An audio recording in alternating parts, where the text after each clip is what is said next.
Здравейте, скъпи приятели на кулинарния канал Ями Ями.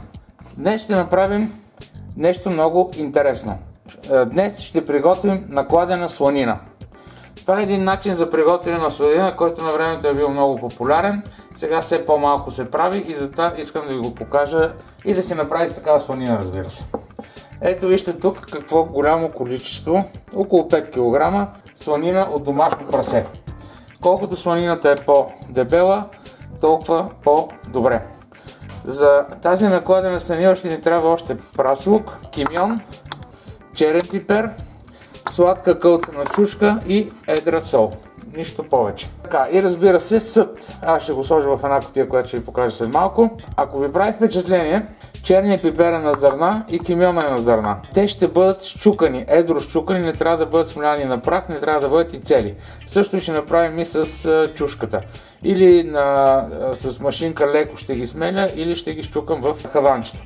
Праза ще нарежа наситно, колкото е по-наситно нарязан, толкова по-добре.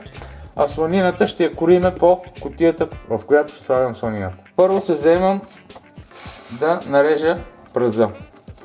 Ще го нарежа на не най-ситно колкото мога, но така да бъде достатъчно дребен, за да може да си пусне аромата върху сланината.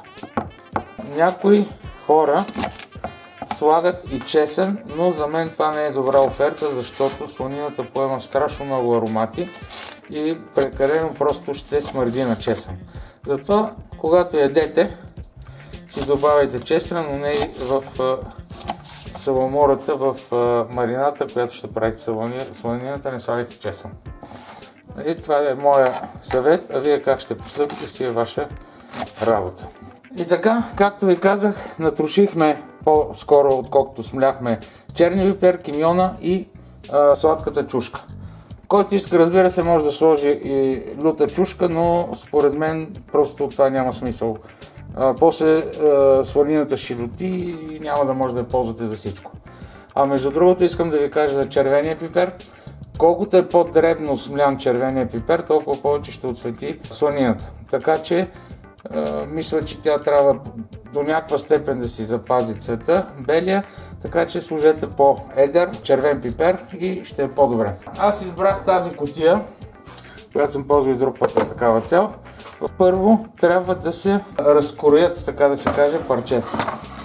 Тоест слагаме едно парче сланина на работния плод, горе-долу налагаме отгоре кутията, за да имаме приблизителен размер, след което започваме да редим сланината в кутията. Вие ако искате, може да вземете буркани, да използвате някакви правоъгълни съдове, кръгли, каквото имате. Разбира се, всичко това зависи от количеството сланина, която искате да сложите, която имате да сложите. Значи аз ще сложа в тази кутия, тя ще събере някъде около 2 кг, 2 кг и малко сланина, защото искам да си я прибера в хладилника. Ако е в по-голям съд, по-трудно се съхранява. На времето искам да ви кажа, че такава сланина се е правила в качета. В качета, в бурета и се съхранява много дълго време. На дъното на кутията на съда, който имате, слагате едра морска сол. Вижте какво количество, така горе-долу да се покрие, не плътно, но половина да се покрие, след което слагате първото парче сланина. Даже ако сега си мисля, че по-добре да не бъде цяло, а да го нарежа на две части, по-лесно ще ви вадя по-малки парчета просто. Така, значи, слагаме едното парче, до него слагаме другото. И сега много е важно, като останат някакви празни пространства, както тук, както се реди пъзъл. Ето тук имам някакво триъгълно парче, ще го използвам него, да запълня това свободно пространство. Ето вижте как стана, така че да е максимално запълнено, да няма празно място. Следващото нещо, което трябва да направим, е да сложим първо подправки. Слагаме колкото желаем, разбира се, черен пипер отгоре, след което слагаме от кимьона. Ако не ви харесва кимьона като подправка, може да сложите някаква друга подправка или може да не слагате. След което взимаме от червения пипер, поръстваме така доволно и от него и накрая слагаме, но не на последно място, разбира се, слагаме от нарязания прас. Да има така достатъчно прас. Слагате в празните пространства наоколо, където са образували. След което отново слагаме сол.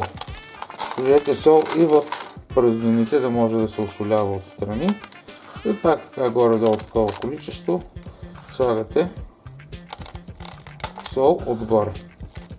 Минаваме на втория ред. Така, слагаме първо парчето сланина, го оглеждаме така както да го сложим, с кожата надолу. Хубаво е, както вече ви казах, сланината да бъде с кожа. Така, и горе-долу това ще бъде мярката. Ако няма сланина с кожа и без кожа става, но по-добре да има, както вече казах. Сега нарязваме още веднъж, да не е толкова голямо парчето.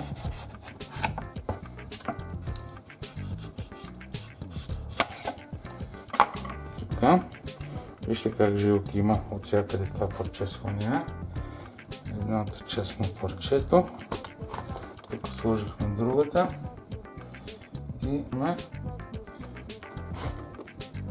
И това парче ще го набутваме вътре. Сега, и отгоре започваме пак с подправките. Слагаме. Значи аз тук тия два реда, с тях приключвам.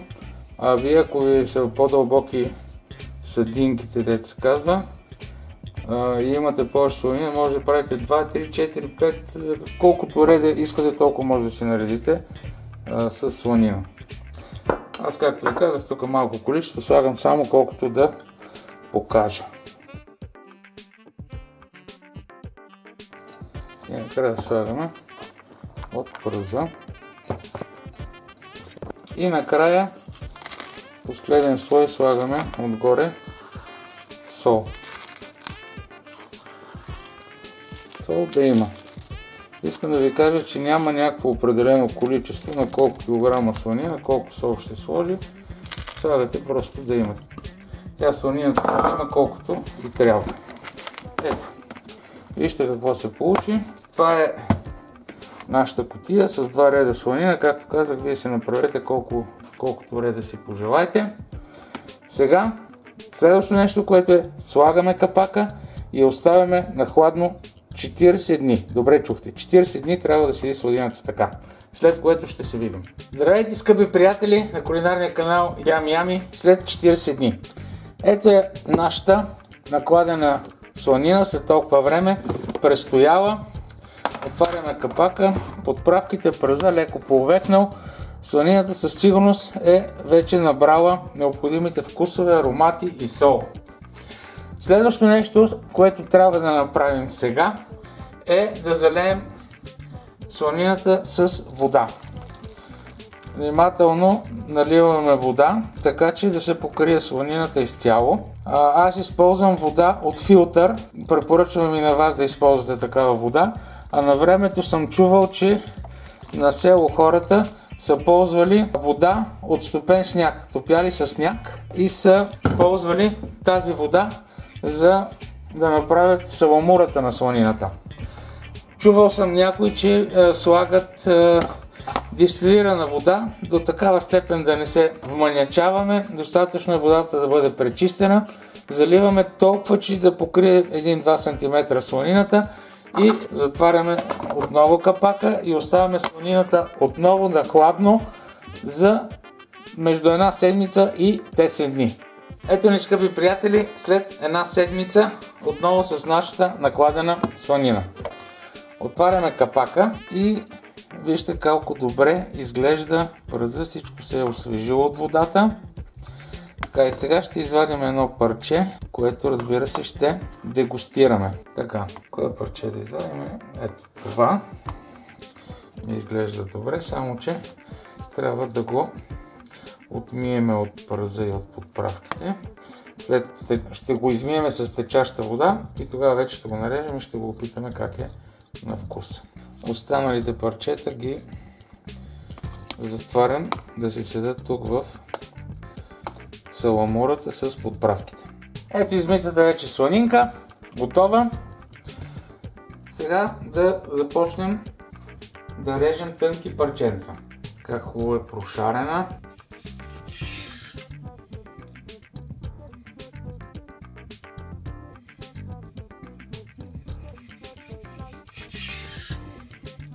Вижте, скъпи приятели, вижте за какво говоря, каква красота.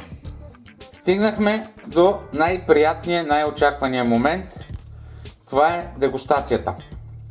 В този януарски ден не мога да не се въздържа да си сипа едно розенце и искам да пробвам сланината така, както най-много я харесвам от дете. С сирене, с шарена сол, с маслини и с хрупкав препечен хляб.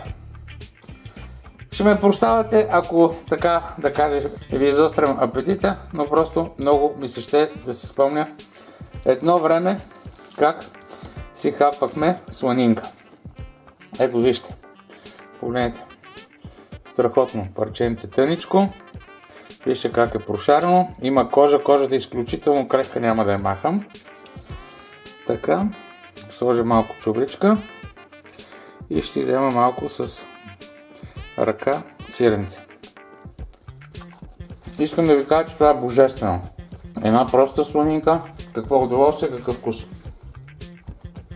Уважаеми, скъпи мои зрители, искам за ваше здраве да си пием от това вино, бъдете живи и здрави, направете си такава сланинка и ще останете супер доволни. Искам да ви кажа, че на времето така сланината са съхранявали близо година в избени помещения, по-нахладно. Дори дядо ми е казвал, че сланината в това състояние са почвали да я консумират след жътва. Така че сложете, направете си така сланина, сложете в хладилник или някъде на хладно място и ще знаете, че цяла година ще имате нещо много вкусно за хапване. Ако ви е харесало видеото, оставете един лайк и се абонирайте за канала. Хубавото предстои. Бъдете здрави!